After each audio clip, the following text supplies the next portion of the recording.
Hi friends, welcome back to my channel. இன்றைக்கி நம்ம வீடியோவில் என்ன பார்க்க போகிறோன்னு பார்த்தீங்கன்னா, கட் பீடை வச்சு நம்ம எப்படி ஒர்க் பண்ணலாம் அப்படிங்கிறத நான் சொல்லிக் கொடுக்க போகிறேன். ஸோ அதுக்கு வந்து நான் நீடில் எடுத்திருக்கேன், அப்புறம் ஒயிட் கலர் சூவிங் த்ரெட்டும் கட் பீடும் எடுத்திருக்கேன் பாருங்கள். ஓகேவா, இதை வச்சு தான் நம்ம ஒர்க் பண்ண போகிறோம். வாங்க வீடியோக்குள்ளே போகலாம். பாருங்கள், இப்போ நான் வந்து ஒரு ஸ்ட்ரெயிட் லைன் வந்து ஒன்று ட்ரா பண்ணியிருக்கேன். ஸோ இப்போ வந்து எப்படி ஒர்க் பண்ணலான்னு பாருங்கள். இப்போ நான் நீடில் வந்து கட் பீடை லோட் பண்ணியிருக்கேன். சுகர் பீட் நீங்கள் எப்படி ஒர்க் பண்ணீங்களோ சேம் அதே தான் பாருங்கள். இப்போ உள்ளேருந்து த்ரெட் எடுத்துகிட்டு ஒரே ஒரு கட் பீடு தான் போடணும். சுகர் பீட் எப்படி ரெண்டாக ஒர்க் பண்ண சொல்லணும், அதே மாதிரி கட் பீட் வந்து நீங்கள் ஒவ்வொன்றா தான் ஒர்க் பண்ணணும். பாருங்கள், ஒரு பீடு போட்டுட்டு ஒரு ஸ்டிச் போடணும். ஓகேங்களா, ஒரு பீடு போட்டுட்டு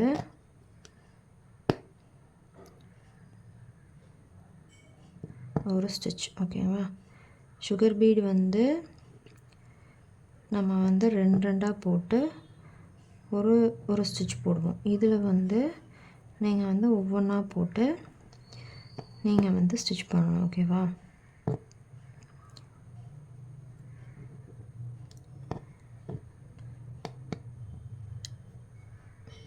பாருங்கள், நான் பொறுமையாக பண்ணுறேன். பாருங்கள், ஒரு பீடு,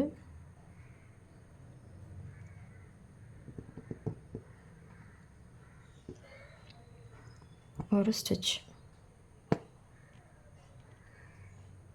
ஓகேவா,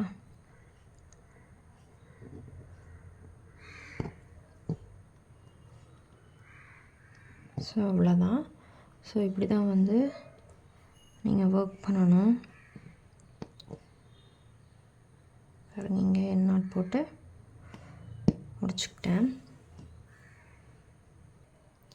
இப்போ பாருங்கள், இப்படி உங்களுக்கு ஒர்க் பண்ணுற கஷ்டமாக இருக்குது அப்படின்னா, நான் ஆல்ரெடி சுகர் பீட் நான் உங்களுக்கு சொல்லி கொடுத்தேன்ல, லோட் பண்ணி உங்களுக்கு ஒர்க் பண்ணுற கஷ்டமாக இருந்துச்சுன்னா இந்த மாதிரி ட்ரை பண்ணுங்கன்னு சொல்லியிருந்தேன். ஸோ அதே மெத்தடை நீங்கள் இதுக்கு கூட ட்ரை பண்ணி பார்க்கலாம். ஆனால் இந்த மாதிரி ஒர்க் பண்ணக்கூடாது. பீட் ஹேண்டிலிங்காக நான் சொல்கிறேன். ஒரு செயின் ஸ்டிச்சு. ஓகேவா, ஒரு கட் பீடு, ஒரு செயின் ஸ்டிச்சு குட்டியாக. ஓகேவா, நீங்கள் ப்ராக்டிஸ் பண்ணும்போது நான் ஃபஸ்ட்டு மெத்தட் சொல்லி கொடுத்தேன்ல, அதில் தான் நீங்கள் ப்ராக்டிஸ் பண்ணணும்.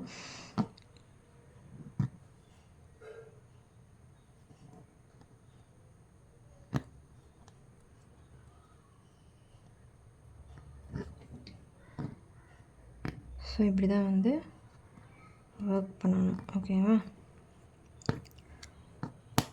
நீங்கள் ப்ராக்டிஸ் பண்ண தான் உங்களுக்கு எதுவாக இருந்தாலும் வரும். நீங்கள் என்னோடய ஸ்டூடெண்ட்டாக இருந்தீங்கன்னா உங்களுக்கு ஃபஸ்ட்டு ஸ்டெப்பே ஈஸியாக வந்துடும். ஸோ இதெல்லாம் வந்து நீங்கள் பாதியிலேருந்து பார்த்து ஒர்க் பண்ண தெரியாமல் எல்லா ஸ்டிச்சும் ஒர்க் பண்ணாமல் நீங்கள் ஒர்க் பண்ணிங்கன்னா தான் இந்த மாதிரியெல்லாம் ப்ராக்டிஸ் பண்ண மாதிரி இருக்கும். ஓகேங்களா, இந்த மாதிரி நீங்கள் ஒர்க் பண்ணி பாருங்கள். அப்படி இல்லை அப்படின்னா, இது ஓகேவாக இருந்ததுன்னா நீங்கள் வந்து இந்த மாதிரி ஒர்க் பண்ணி பாருங்கள். ஓகேவா, பட் நீங்கள் வந்து இது இந்த மாதிரி தான் ப்ளவுஸ்லலாம் ஸ்டிச் பண்ணும்போது இந்த மாதிரி தான் நீங்கள் ஒர்க் பண்ணணும். இப்போ நான் இதுக்கு வந்து என்னென்ன ஷேப்ஸ் இருக்குது அப்படிங்கிறத நான் உங்களுக்கு சொல்கிறேன். பாருங்கள், இதுதான் அந்த ஷேப்பு. ஒன்று வந்து சர்க்கிள் ஷேப்பு. அந்த சர்க்கிளில் நீங்கள் ரவுண்டு ஃபுல்லாக ஒர்க் பண்ணணும். சிங்கிள் பீடாக மட்டும் தான் நீங்கள் ஒர்க் பண்ணணும். சுகர் பீட் மாதிரி ரெண்டாக ஒர்க் பண்ணவே கூடாது. ஓகேங்களா, ஸோ சிங்கிளாக இதுக்கு ஒர்க் பண்ணுங்கள். இந்த லைன், ஸோ இந்த 3 சர்க்கிள்ஸும் நீங்கள் ஒர்க் பண்ணணும். அதே மாதிரி இந்த மாதிரி ஒரு கர்வ் டிசைன். ஸோ இந்த டிசைனில் வந்து நீங்கள் வந்து அதே மாதிரி சிங்கிளாக ஒர்க் பண்ணணும். ஒர்க் பண்ணும்போது கேப் ரொம்ப இல்லாத மாதிரி பார்த்துக்கோங்க. ஓகேவா, ப்ராக்டிஸ் பண்ணிங்கன்னா வந்துடும் உங்களுக்கு. பாருங்கள், இந்த மாதிரி கேப் இல்லாத மாதிரி இருக்கணும் ஸ்டிச்சு. இந்த மாதிரி இருந்துச்சுன்னா பார்க்க நல்லாயிருக்கும். ஓகேவா, இந்த வீடியோ உங்களுக்கு பிடிச்சிருந்ததுன்னா லைக் பண்ணுங்கள், ஷேர் பண்ணுங்கள், சப்ஸ்கிரைப் பண்ணுங்கள். தேங்க்ஸ் ஃபார் வாட்சிங்.